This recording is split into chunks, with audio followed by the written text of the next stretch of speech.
came across nonviolent communication about in 2003, 2004, and immediately had a sense of coming home, of this teaching being the kind of fulfilling a longing that I had in my heart for many years.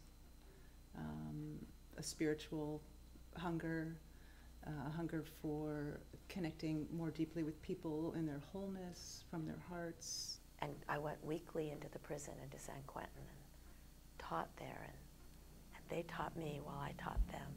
And so this effort, which was a joint effort from a number of organizations there to bring youth from both sides together for dialogue, had been going on for about 4 years.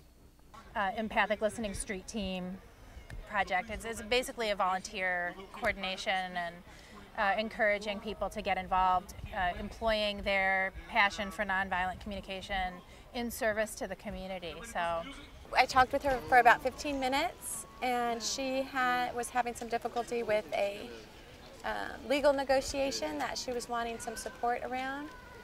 So they would have a wonderful time doing projects together, having parties, having activities. And then when the discussion came up about history, it would break down. There would be blame casting. The Cambodians would tell the Vietnamese, you should know about your history. You should know about what your people did. And it would become tense and very difficult. And that was one of the reasons I was asked to come work with them, is because they couldn't get past this discussion on history. This one guy said, well, I still would have killed. I said, really? You still would have killed if you'd known that it would land you up here in life? And he said, yeah. I said, let's talk about that. And he said, yeah, I still would have killed. I said, tell me more about that. He said, well, and then he related a story about what he had done was kill to protect another human being. And he said, I would still have done it to protect her. So it wasn't that you wanted to kill, it's that you wanted to protect. And I could see the shift in him as he thought about what I was saying, and this idea that he had had of himself, that he was a killer and therefore a bad person.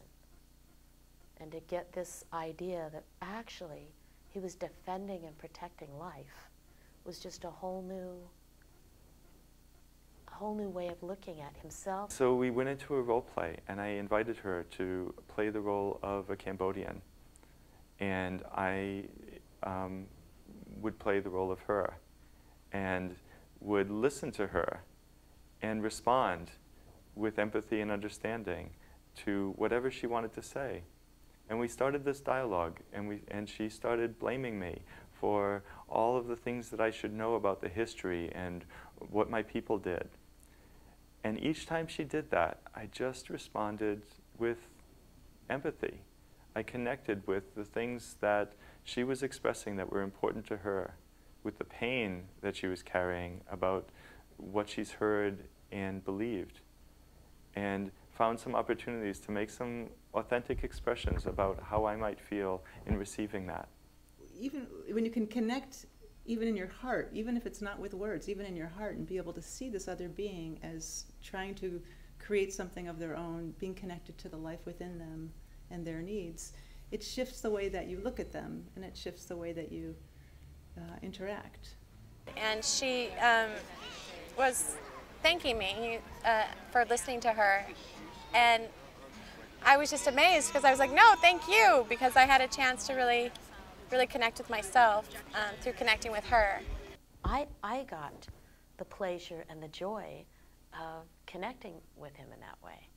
This focus on the self, this focus on understanding ourselves and through that understanding, bringing myself more fully into all of my relationships, has a grounding effect and has a connecting effect that inspires deeper understanding and transformation. I'm really excited about doing this because it's so in alignment with what I believe to be possibility for real change, real transformation of our social landscape, our social lives. So I think that just with nonviolent communication, what it was showing was like an actual structure and roadmap to bring these kinds of values into manifestation in a way that I hadn't seen before.